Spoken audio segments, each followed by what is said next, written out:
ಸ್ವಾಭಿಮಾನಿ ನ್ಯೂಸ್, ಇದು ನಿಮ್ಮ ಶಕ್ತಿ. ವರ್ಧಾ ನದಿ ಮುಖ್ಯ ನದಿಯಲ್ಲಿ ಆ ಮುಖ್ಯ ನದಿಗೆ 3 ಎಕ್ಸ್ಟ್ರಾ ನದಿ ಬಂದು ಸೇರ್ತವೆ.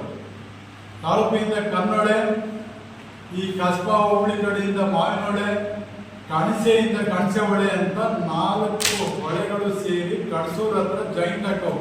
ತಟ್ಟೆಗುಂಡಿ ಭಾಗದಾಯ್ತು. ಈ ಜಾಯಿಂಟ್ ಆಗೋದ್ರಿಂದ ಪ್ರತಿ ವರ್ಷ ನಮಗಲ್ಲಿ ವರ್ಧಾ ನದಿಯಿಂದ ರೈತರಿಗೆ ಹೆಚ್ಚು ಕಡಿಮೆ 30ರಿಂದ 40-50 ದಿನಗಟ್ಟಲೆ ನೀರಿತ್ತು. ಒಂದು ಡ್ಯಾಮ್ ಆದಂಗೆ ಆಗ್ಬಿಟ್ಟಿದೆ. ರಾಜಕೀಯ ವ್ಯಕ್ತಿಗಳು ಫ್ಯಾಷನ್ನಿಗಾಗಿ ವರ್ಷಕ್ಕೊಂದ್ಸಲ ಬರ್ತಾರೆ. ಯಾಕಂದ್ರೆ ಮತ ಕೊಟ್ಟದ್ದು ಹಂಗಿಗೆ ಒಂದು ಫ್ಯಾಷನ್ನಿಗೆ ಸಮುದ್ರ ನೋಡಕ್ಕೆ ಬರ್ತಾರೆ, ಏನೋ ಗೊತ್ತಿಲ್ಲ. ಬಟ್ ಆದ್ರೂ ಬಂದಾಗ ಈ ಬಾರಿ ಈ ಮಧು ಬಂಗಾರಪ್ಪನವರು ಸಚಿವರು ಶಾಶ್ವತ ಪರಿಹಾರದ ಒಂದು ವ್ಯವಸ್ಥೆ ಮಾಡೋಣ ಅಂತ ಒಂದು ಹೇಳಿಕೆ ಕೊಟ್ಟರು. ನಮಗಂದು ಅನುಮಾನ ಸೃಷ್ಟಿ ಆಯ್ತು. ಶಾಶ್ವತ ಪರಿಹಾರ ಅಂದ್ರೆ ನೀರು ಖಾಲಿ ಮಾಡ್ತಾರೋ ಅಥವಾ ಅದೇ ಭೂಮಿ ಬೆಲೆಗೆ ಸರ್ಕಾರದ ಬರೀ 1 ಲಕ್ಷ ರೂಪಾಯಿ ರೇಟ್ ಐತಿ, ಅದನ್ನ ಕೊಟ್ಟಂತ ಮೈ ತೊಳ್ಕೊತಾರೋ ಗೊತ್ತಿಲ್ಲ. ಬಟ್ ಆದ್ರೆ ಈ ದಂಡವತಿ ಕಾನ್ಸೆಪ್ಟ್ ಟೈಪು, ಈ ಸ್ವರ್ಭ ಕೆರೆ ನೀರು ತುಂಬಕ್ಕೆ, ಸ್ವರ್ಭ ನೀರು ಕುಡಿಯೋ ವ್ಯವಸ್ಥೆ ಆನೊಟ್ಟಿ ಸ್ವರ್ಭ ಭಾಗಕ್ಕೆ ದಂಡವತಿ ಮಾಡಿದ್ರು. ಅಲ್ಲಿ ಜನವಿರೋಧ ಮಾಡಿ ಕ್ಯಾನ್ಸಲ್ ಆದ್ರು. ಬಟ್ ಈಗೇನ್ ಮಾಡ್ಬಿಟ್ರು, ನಮ್ಮ ತಾಲೂಕು ಹೋಬಳಿ ಸ್ವರ್ಭ ಏರಿಯಾಕ್ಕೆ ಸೇರಿರೋದ್ರಿಂದ ಕಾಗೋಡು ತಿಮ್ಮಪ್ಪನವ್ರಿಗೆ ಏಜು ಆದರೂ ಅವರು ಇಂಥ ಹೋರಾಟಕ್ಕೆ ಈಗ ಪಾಪ ಇದು ಮಾಡ್ತಾ ಇಲ್ಲ. ದಯಮಾಡಿ ಈಗ ಕುಮಾರ ಬಂಗಾರಪ್ಪನ ಪಿರಿಡ್ನೆಗೆ ಅಲ್ಲೊಂದು ಮಂಜೂರಾತಿ ತಂದು ಲಿಫ್ಟ್ ಇರಿಗೇಷನ್ ಅಂತ, ಎಲ್ಲಿ ದೊಳಗುಡ್ಡೆ ಹತ್ರ. ಇದು ಲಿಫ್ಟ್ ಇರಿಗೇಷನ್ ಅಂದ್ರೆ ಬ್ಯಾರೇಜ್ ಟೈಪ್, 5 ಬ್ಯಾರೇಜ್ ಟೈಪ್ ಮಾಡ್ತಾರ. ಅಲ್ಲಿಂದ ಎಲ್ಲೆಲ್ಲಿ ಸ್ಟೋರೇಜ್ ಮಾಡೋದು ಅಂತೇಳಿ.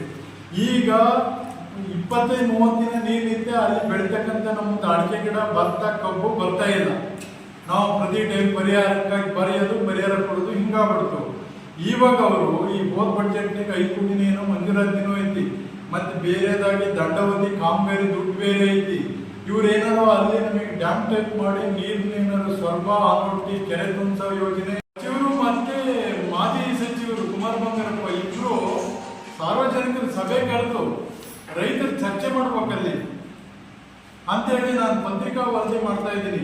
ಅಲ್ಲಿ ಹಾಲಿ ಅನಾಹುತ ಆಗ್ತಾ ಇರೋದು ಊರಿಗೆ ಕಡಸೂರು, ತಟ್ಟೆಗುಂಡಿ, ಯಲ್ಕುಂದಿ, ಸುಂಟಿಕೊಪ್ಪ, ಸೂರುಗುಪ್ಪೆ, ತಡಗಳಲೆ, ಸಣಮನೆ, ಮಣಗದ್ದೆ, ಹಿರೇನಲ್ಲೂರು, ಮಂಡಗಳಲೆ, ಕಾಗೋಡು, ಮೆಳೂರಿಗೆ, ಅದರಂತೆ ಇಷ್ಟಕ್ಕೆ ಅನಾಹುತ ಆಗೈತಿ. ದಯಮಾಡಿ ರೈತರೆಲ್ಲ ಇದ್ರ ಬಗ್ಗೆ ಎಚ್ಚರ ಕೊಡ್ಬೇಕು. ಮಾಧ್ಯಮದವರು ಏನು ಸುದ್ದಿ ಮಾಡ್ತಾರೆ, ಈ ಸುದ್ದಿ ನಂತರ ಜಾಗೃತರಾಗಬೇಕು ಅಂತೇಳಿ ನಾನು ಇವತ್ತೊಂದು ಪತ್ರಿಕಾ ವರದಿ ಮಾಡ್ತಾ ಇದ್ದೀನಿ. ಹಂಗಂತೇಳಿ ಸುಮ್ಮನೆ ಬಿಡೋದಲ್ಲ.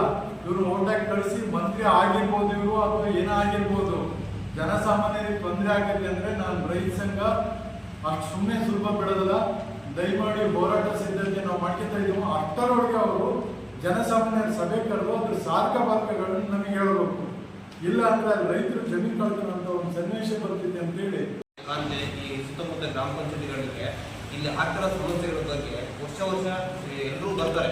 ಶಾಸಕರು ಮತ್ತೆ ಸಂಸದರು ಎಲ್ಲರೂ ಬರ್ತಾರೆ, ಬಂದು ನೋಡ್ಕೊಂಡು ಹೋಗ್ತಾರೆ. ವಿರೋಧ ಪಕ್ಷರು ಬರ್ತಾರೆ, ಎಲ್ಲರೂ ಬರ್ತಾರೆ. ಇದು ನಮ್ಮ ಜಾಗಗಳೆಲ್ಲವೂ ಒಂಥರ ಪ್ರವಾಸಿ ತಾಣಗಳಾಗುತ್ತೆ. ಏನೋ ಒಂದು 15ರಿಂದ 20 ದಿವಸ 30 ದಿವಸ ನೀರು ಇರುತ್ತೆ, ಬರ್ತಾರೆ ಹೋಗ್ತಾರೆ. ಅಲ್ಲಿಗೆ ಆ ವಿಷಯಗಳನ್ನು ಬಿಡ್ತೀವಿ. ಈ ಹಿಂದೆ ಕುಮಾರ ಬಂಗಾರಪ್ಪ ಅವರು ಕೂಡ ಈ ವಿಚಾರನ, ಈ ಹೊಸ ಟೆಕ್ನಾಲಜಿಯಲ್ಲಿ ಆ ನೀರನ್ನ ಹೊರಗೆ ಕಳಿಸುವಂತ ವ್ಯವಸ್ಥೆನ ಮಾಡ್ತೀವಿ ಅಂತ ಕೂಡ ಹೇಳಿದ್ರು. ಅದು ಅವತ್ತಿನ ಮಾತ್ರ ಆಯ್ತು ಅಷ್ಟೇ. ಬಂದ್ರು, ಕಾರ್ ನಿಂತ್ಕೊಂಡು ನೋಡ್ರು, ಹೋದ್ರು, ಇಷ್ಟಕ್ಕೆ ಮುಗೀತು.